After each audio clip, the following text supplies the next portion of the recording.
Hola a todas y a todos. Mi nombre es Fátima Rodríguez. Les hablo desde el Centro Universitario San Isidoro, adscrito a la Universidad Pablo de Olavide de Sevilla. Y me gustaría compartir en este congreso mi investigación que lleva por nombre Narrativas en el etiquetado de vino, un marco discursivo para modular la percepción y el valor. España forma parte del denominado viñedo mundial junto con Francia e Italia. La tríada mediterránea es capaz de aportar a la producción mundial la mitad del vino producido. El vino español, sin embargo, no consigue alcanzar el precio medio por litro que alcanzan sus principales competidores. Por lo tanto, ocupamos la tercera posición en términos de valor producido. Además, la industria vitivinícola a nivel global se está enfrentando a una transformación estructural, debido fundamentalmente a dos cuestiones. Por un lado, la industria cuenta con una demanda bastante debilitada, envejecida en cuanto a su edad y que cada vez consume un menor volumen de productos. Sin embargo, esta demanda es capaz de apreciar la calidad del vino y está dispuesta a pagar un valor alto por él, por lo que no se ha detectado un descenso del consumo en términos de valor. Por otro lado, es una industria muy afectada por las cuestiones coyunturales de la economía global y en los últimos años ha habido bastantes cuestiones que han afectado gravemente a la industria, como el Brexit, la pandemia, conflictos internacionales o la política arancelaria de los Estados Unidos. Con todo esto, se detecta la necesidad de contribuir a la propuesta de valor de los productos y al posicionamiento de las marcas. Y para poder enfrentarnos al desafío del menor precio por litro del vino español con respecto al vino francés y al vino italiano, diversas investigaciones ponen de manifiesto la necesidad de apostar por la premiumización del producto, de un producto que ya goza de una calidad altísima, pero que necesita ser percibido como de alto valor.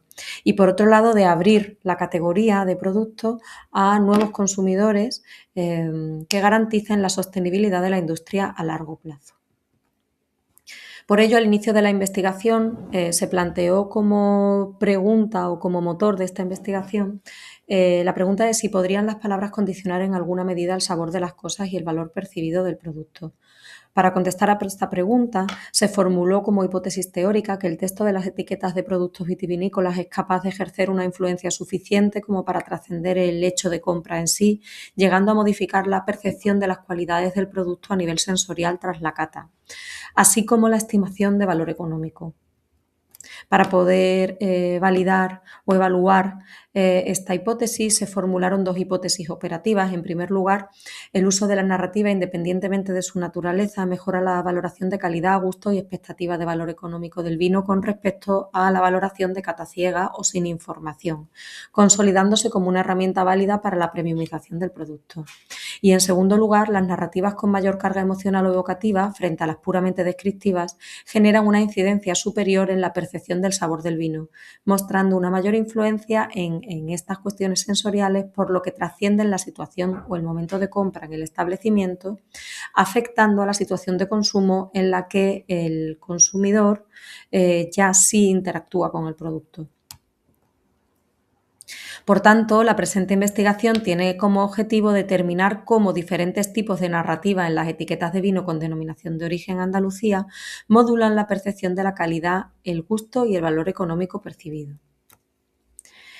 Delimitando el objeto de estudio, el objeto material serían los textos presentes en el etiquetado frontal y trasero de vinos con denominación de origen de procedencia Andalucía, las 8 denominaciones que tenemos en la región y los consumidores.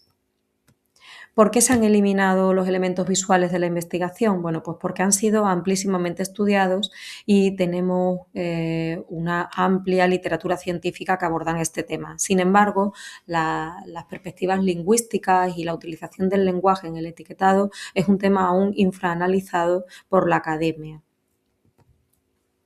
Con respecto a las denominaciones de origen consideradas, están contempladas las 8 denominaciones de origen protegidas que tenemos en Andalucía, entre las que se encuentran los famosísimos vinos generosos de Jerez y Manzanilla de Sanlúcar de Barrameda, pero también otros muchos como los de Montilla Moriles en Córdoba, los vinos de Málaga, los de la Sierra de Málaga, los vinos de Granada y los vinos blancos del Condado de Huelva, a los que se le suma un octavo tipo de vino, un vino aromatizado con cáscara de naranja, que es el vino naranja del Condado de Huelva. Así, en el diseño de la investigación se tuvieron en cuenta una muestra de 40 participantes que se distribuyeron en 4 tipos de cata diferentes, 5 vinos diferentes por cada tipo de cata, es decir, se cataron 20 vinos, y 3 variables dependientes como eran la calidad, la evaluación de la calidad, la preferencia o gusto y el precio. Con respecto a los 40 participantes, se utilizó un muestreo no probabilístico por conveniencia y red de contactos. Se seleccionaron 40 personas mayores de edad, consumidoras de vino, que compartían la característica de ser los decisores en el proceso de compra en su hogar. Y además también tenían como característica común tener unos ingresos mínimos en torno a unos 30.000 euros aproximadamente anuales para garantizar que estaban representadas las clases medias. Tenían todos ellos distintos niveles de conocimientos y distintas actitudes hacia el producto y se buscaba que en la muestra no estuviera representado el segmento de los expertos, se excluyeron deliberadamente.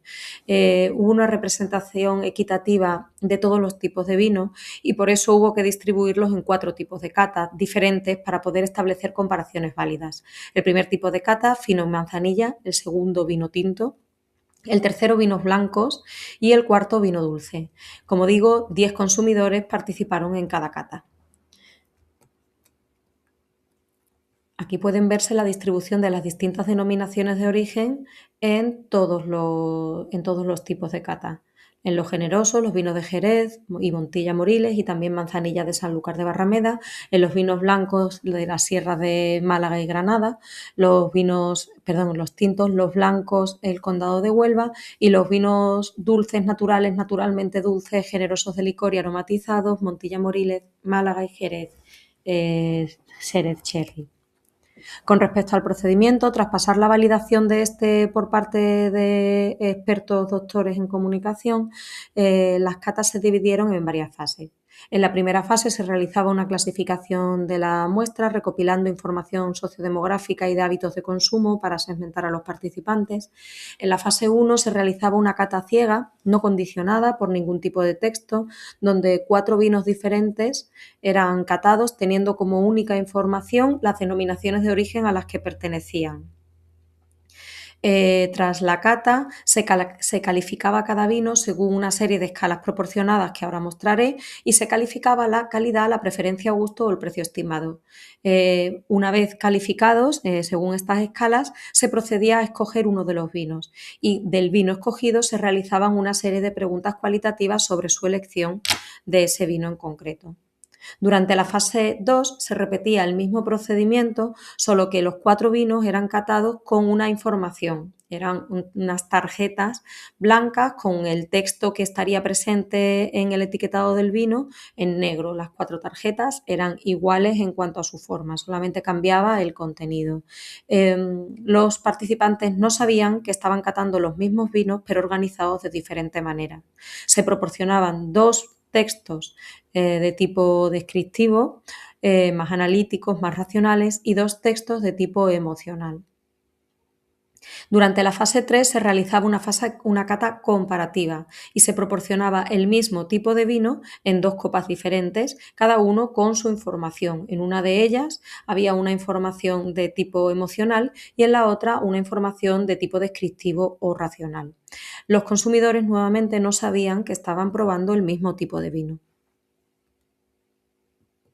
El procedimiento tras la cata fase 2 y la fase 3 era el mismo: valoración según las escalas proporcionadas, que son estas que pueden ver aquí, elección de un tipo de vino y una serie de preguntas de carácter cualitativo sobre la elección realizada. Con respecto a las catas, se valoró la calidad, la preferencia o el gusto y el precio estimado según estas escalas cualitativas que se pueden ver y que sirvieron posteriormente para valorar numéricamente cada uno de los niveles establecidos y poder después realizar todas las técnicas cuantitativas que incorporaba el análisis. Además, se diseñaron los textos. Esta investigación se enmarca dentro de una investigación mucho más amplia, donde primero se trabajó el etiquetado para conocer las estrategias de construcción de textos por parte de las bodegas, y fueron realizados todos los textos utilizados dentro de las catas, algunos de carácter descriptivos, donde se potenció la adjetivación en calificativos y sobre todo muy centrados en características técnicas del producto y el proceso de producción, y otros textos de carácter más emocional, donde se utilizaron los adjetivos, sobre todo los de personalidad, como modulador de emoción, y se emplearon un mayor número de figuras retóricas. Una vez realizadas las catas y recopilados los datos, para proceder a su análisis se utilizaron 4 análisis estadísticos. Por un lado, un análisis ANOVA para identificar las diferencias en las percepciones de los consumidores entre diferentes tipos de texto y la variabilidad por grupos, siendo los grupos cata ciega, cata con texto descriptivo y cata con texto emocional. Por otro lado, regresión simple para saber cómo los tipos de texto afectan a las percepciones de calidad, gusto y precio.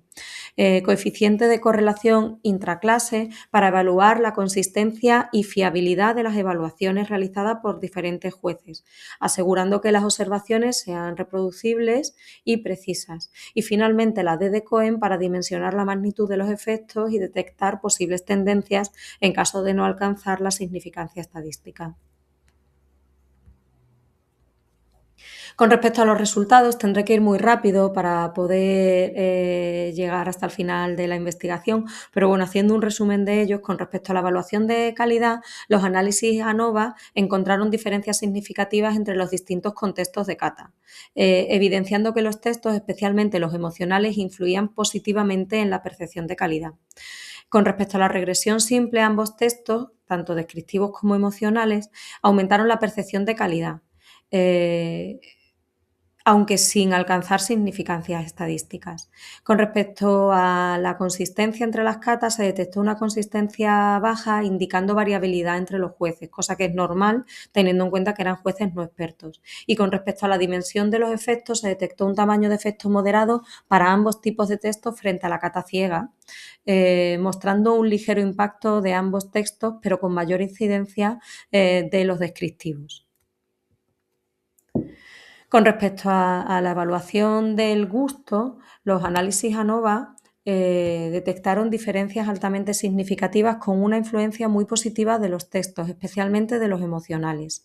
Con respecto a la regresión simple, el texto emocional presentó un impacto significativo, mientras que el descriptivo mostró una tendencia positiva a la significancia sin alcanzarla. Nuevamente, la consistencia fue baja, pero hubo indicios de mejora en la fase comparativa, en la fase en que se mostraba un único vino con 2 tipos de texto.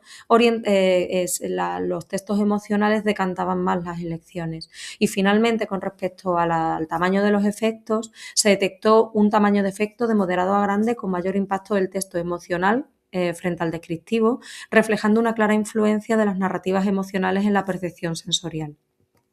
Con respecto a la percepción de valor, se encontraron diferencias significativas con ambos tipos de texto, afectando a la percepción del precio de manera notable.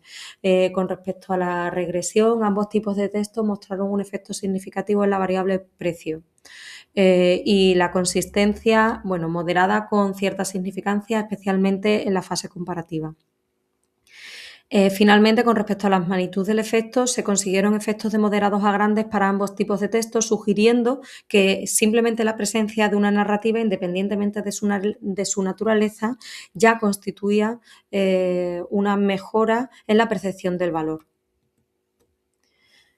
El análisis global refuerza que los textos, tanto los descriptivos como los emocionales, por tanto, mejoraron significativamente la percepción de calidad, gusto y precio de las catas. Los textos emocionales destacaron especialmente en la percepción sensorial del gusto, mientras los descriptivos influían más en la percepción de calidad y en la percepción de precio, aunque también los emocionales influían en el precio. La presencia de un texto más que su naturaleza fue determinante para mejorar la experiencia de los consumidores en términos de calidad y de precio. Tanto un tipo de texto como otro, no obstante, influyeron positivamente en las tres variables, destacando, como digo, los emocionales en las percepciones de sabor.